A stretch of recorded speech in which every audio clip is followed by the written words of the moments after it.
All right. Hey there, Utah. Good Sunday morning. Meteorologist Nate Larsen. Quick update on what we're seeing this weekend. And of course, looking ahead, a lot of talk about the heat wave building this next week. Pretty incredible for the kind of weather pattern we're going to be seeing Thursday, Friday timeframe. Excuse me. So hopefully you've enjoyed the weekend. Yesterday took a while for some of the winds to kick up in the Wasatch Front, but we ended up seeing some fairly decent wind gusts, 40 miles an hour, primarily kind of the peak winds. A lot of that's tapered off today. We do have some lingering winds in central southern Utah. That was a look at the temperatures. 20s were the overnight lows in much of northern Utah. In fact, let me go back to that. I kind of skipped over it with the introduction here. But look at some of the peak wind gusts over the last 24 hours. Provo had 43-mile-an-hour gusts, 33 Ogden, Logan, Evanston as well. By comparison to some of the strongest reports over the mountain peaks, those are pretty minimal. In fact, we did have a 100-mile-an-hour wind gust reported over the central Wasatch Peaks. So we had 22 in Logan this morning, 33 Provo. Notice the farther south you go, the less intense the temperature contrast. But the cold air did spill down the I-15 corridor into the Southwest Valley. Cedar City at 34. St. George, though, stayed pretty mild at 56. Nice conditions there.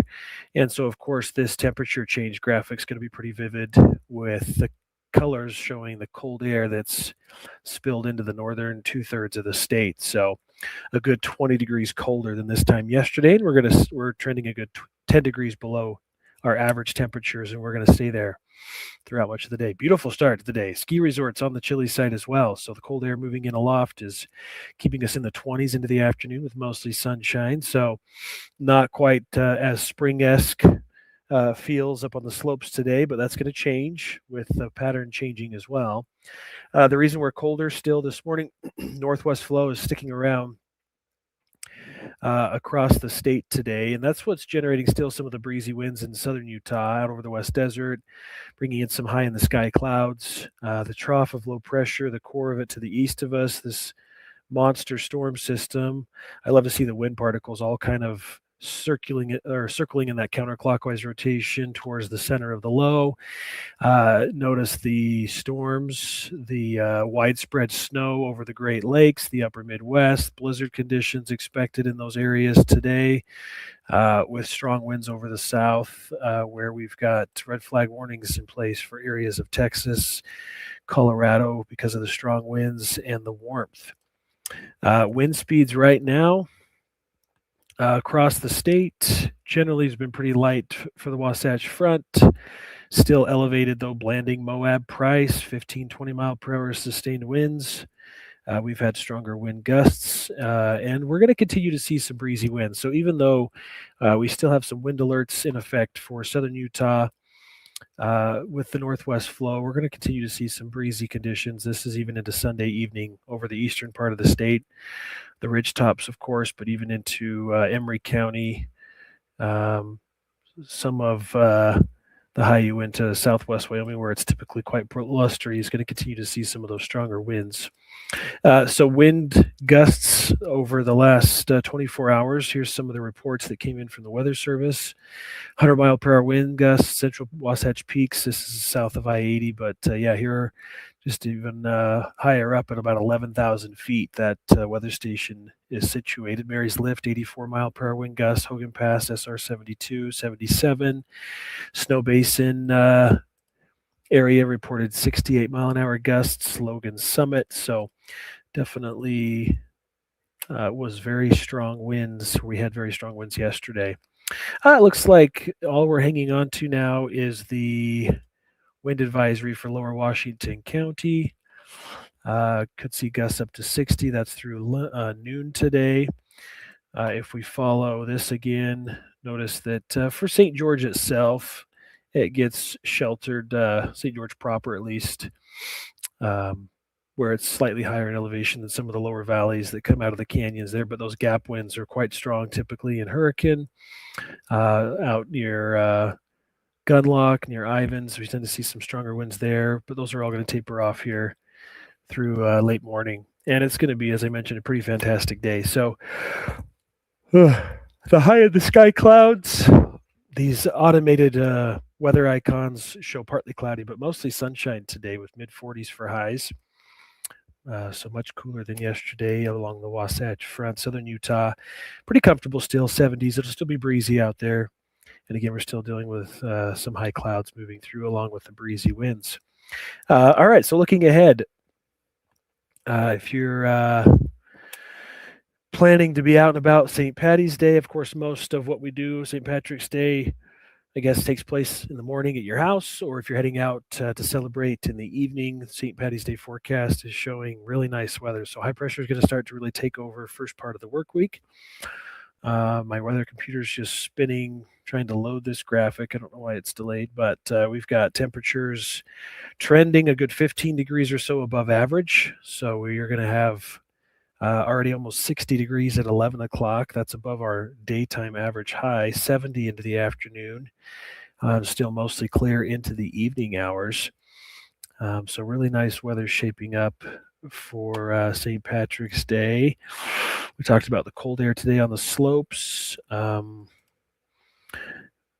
we've talked about some of the changes moving our way this week. So again, winds remain southern Utah today. This heat wave that's building this next week, we're potentially going to be shattering new record highs. So the temperature trend is forecast to reach the 80s for the Wasatch Front. The earliest 80-degree day we've had is the end of March typically. We're now looking at hitting that, I think, for sure by Thursday. And so we're potentially going to have the earliest 80-degree day for the Wasatch Front and the hottest 90-degree day for St. George this week. So here's today then. 40s for Northern Valleys for the most part, 30s Evanston, Park City, 50s, 60s, and 70s in central southern Utah, 54 in Milford. Again, still plan on some of those northerly, northwesterly winds sticking around. And then here's kind of the building heat wave. So 71 today to upper 70s tomorrow. Record on Tuesday in St. George shows 85 from 1972. We're forecasting 88, and then we're in the 90s. Hottest temperature ever recorded in St. George in March is 91 degrees from 2004.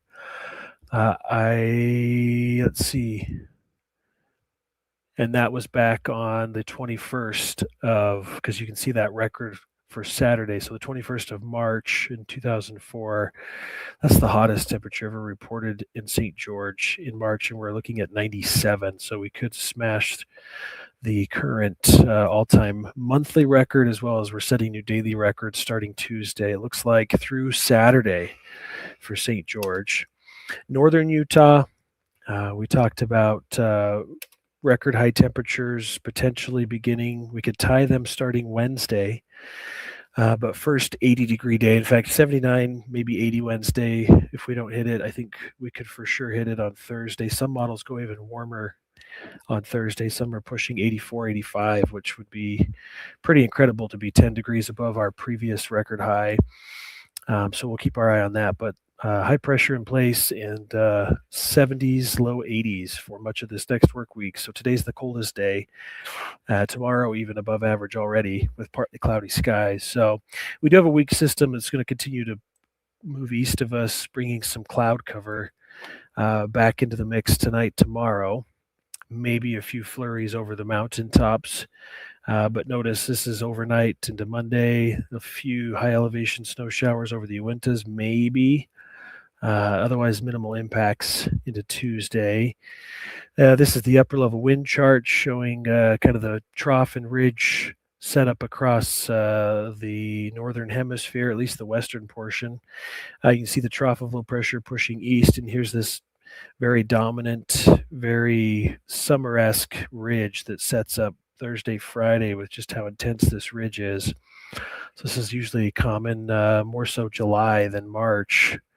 Fortunately, it does break down into the weekend, so we'll see temperatures cool off again over the weekend into next week. But looks like a ridge could regain behind it to wrap up March. So kind of interesting weather pattern for now. So, all right. Thanks for watching. Enjoy the cooler day today. And yeah, we're going to be talking about ways to stay cool already in southern Utah with the heat wave building. Of course, it's something that's common, just not this time of year. So we'll get ready for it.